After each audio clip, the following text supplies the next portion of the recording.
প্ৰশাসনৰ উচ্ছেদৰ পাছতে গুণগুণহঁতৰ কঠীয়াদৰাক লৈ ৰাজনীতি একাংশৰ চৰকাৰৰ মানে কিছুমান মানুহে ফোন কৰি কৈ আছে আমাৰ কঠীয়া নিচু বন্ধ কৰিবৰ কাৰণে।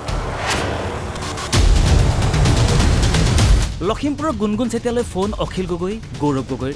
টিম পঠাইছোঁ তোমালোকৰ খবৰ ল'বলৈ।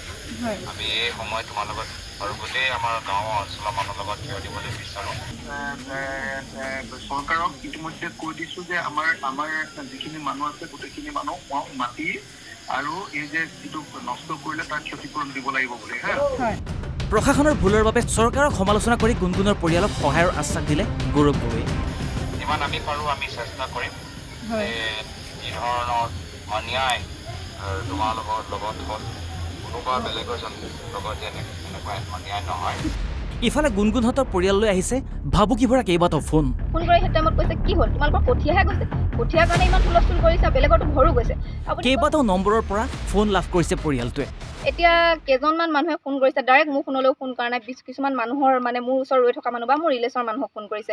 ফোন কৰি সেই টাইমত কৈছে কি হ'ল তোমালোকৰ কঠীয়াহে গৈছে, কঠীয়াৰ কাৰণে ইমান হুলস্থুল কৰিছা, বেলেগৰতো ঘৰো গৈছে। আপুনি কওকচোন ঘৰ আৰু কঠীয়াৰ মাজত অলপ পাৰ্থক্য আছে, যিহেতু আমি সকলোৱে খাব লাগিব হয়নে, খাই বৈ আমি জীয়াই আছোঁ।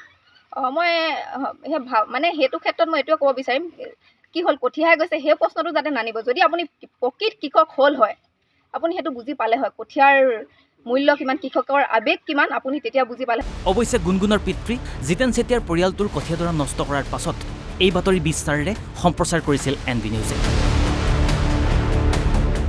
তাৰ পাছতে পৰিয়ালটোক কঠীয়া যোগান ধৰিছিল প্ৰশাসনে। আমাৰ বিভাগৰ তৰফৰ পৰা কিবা কৰিব পৰা যায় নেকি, চ' সেইটো অনুযায়ী আমি ইয়ালৈ আহিলোঁ। অহাৰ পিছত এতিয়াহে আহিছোঁ যিহেতু আমি খালী হাতে অহাতকৈ আমি ভাবিলোঁ যে আমাৰ হাতত যিখিনি আমাৰ ৰুব পৰা কঠীয়া হৈ আছে সেই কঠীয়া আমি অলপ লগতে লৈ যাওঁ, যদি তেওঁলোকে বিচাৰে মানে ৰুবলৈ, যিহেতু কঠীয়া অলৰেডি নষ্ট হৈ গৈছে মানে ৰুব পৰা কঠীয়া, গতিকে আমাৰ ফালৰ পৰা আমি অলপমান কঠীয়া 2টা জাতৰ কঠীয়া আমি লৈ আহিছিলোঁ। ভিডিঅ' জাৰ্নেলিষ্ট যতীন বৰাৰ সহযোগত লখিমপুৰৰ পৰা অজিত মেধিৰ ৰিপৰ্ট NB নিউজ।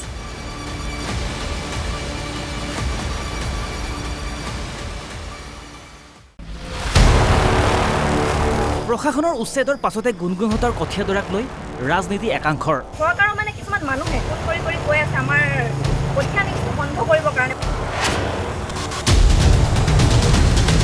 লখিমপুৰৰ গুণগুণ চেতিয়ালৈ ফোন অখিল গগৈ, গৌৰৱ গগৈৰ। টিম পঠাইছোঁ তোমালোকৰ খবৰ ল'বলৈ। আমি এই সময় তোমালোকৰ আৰু গোটেই আমাৰ গাঁৱৰ অঞ্চলৰ মানুহৰ লগত থিয় দিবলৈ বিচাৰোঁ। চৰকাৰক ইতিমধ্যে কৈ দিছোঁ যে আমাৰ যিখিনি মানুহ আছে গোটেইখিনি মানুহ মাতি আৰু এই যে যিটো নষ্ট কৰিলে তাৰ ক্ষতিপূৰণ দিব লাগিব বুলি। প্ৰশাসনৰ ভুলৰ বাবে চৰকাৰক সমালোচনা কৰি গুণগুণৰ পৰিয়ালক সহায়ৰ আশ্বাস দিলে গৌৰৱ গগৈ। যিমান আমি পাৰোঁ আমি চেষ্টা কৰিম যি ধৰণৰ অন্যায় তোমালোকৰ লগত হ'ল কোনোবা বেলেগৰ লগত যেন এনেকুৱা অন্যায় নহয়। ইফালে গুণগুণহঁতৰ পৰিয়াললৈ আহিছে ভাবুকি ভৰা কেইবাটাও ফোন কৰি সেই টাইমত কৈছে কি হ'ল তোমালোকৰ কঠীয়াহে গৈছে, কঠীয়াৰ কাৰণে ইমান হুলস্থুল কৰিছা, বেলেগৰতো ঘৰো গৈছে। কেইবাটাও নম্বৰৰ পৰা ফোন লাভ কৰিছে পৰিয়ালটোৱে। এতিয়া কেইজনমান মানুহে ফোন কৰিছে, ডাইৰেক্ট মোৰ ফোনলৈও ফোন কৰা নাই, কিছুমান মানুহৰ মানে মোৰ ওচৰত ৰৈ থকা মানুহ বা মোৰ ৰিলেশ্যনৰ মানুহক ফোন কৰিছে। ফোন কৰি সেই টাইমত কৈছে কি হ'ল তোমালোকৰ কঠীয়াহে গৈছে, কঠীয়াৰ কাৰণে ইমান হুলস্থুল কৰিছা, বেলেগৰতো ঘৰো গৈছে।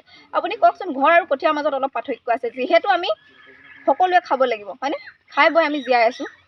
মই মানে সেইটো ক্ষেত্ৰত মই এইটোৱে ক'ব বিচাৰিম কি হ'ল কঠীয়াহে গৈছে সেই প্ৰশ্নটো যাতে নানিব। যদি আপুনি প্ৰকৃত কৃষক হ'ল হয় আপুনি সেইটো বুজি পালে হয়, কঠীয়াৰ মূল্য কিমান, কৃষকৰ আৱেগ কিমান আপুনি তেতিয়া বুজি পালে। অৱশ্যে গুণগুণৰ পিতৃ জিতেন চেতিয়াৰ পৰিয়ালটোৰ কঠীয়াদৰা নষ্ট কৰাৰ পাছত এই বাতৰি বিস্তাৰেৰে সম্প্ৰচাৰ কৰিছিল NB নিউজে। তাৰ পাছতে পৰিয়ালটোক কঠীয়া যোগান ধৰিছিল প্ৰশাসনে। আমাৰ বিভাগৰ তৰফৰ পৰা কিবা কৰিব পৰা যায় নেকি, চ' সেইটো অনুযায়ী আমি ইয়ালৈ আহিলোঁ। অহাৰ পিছত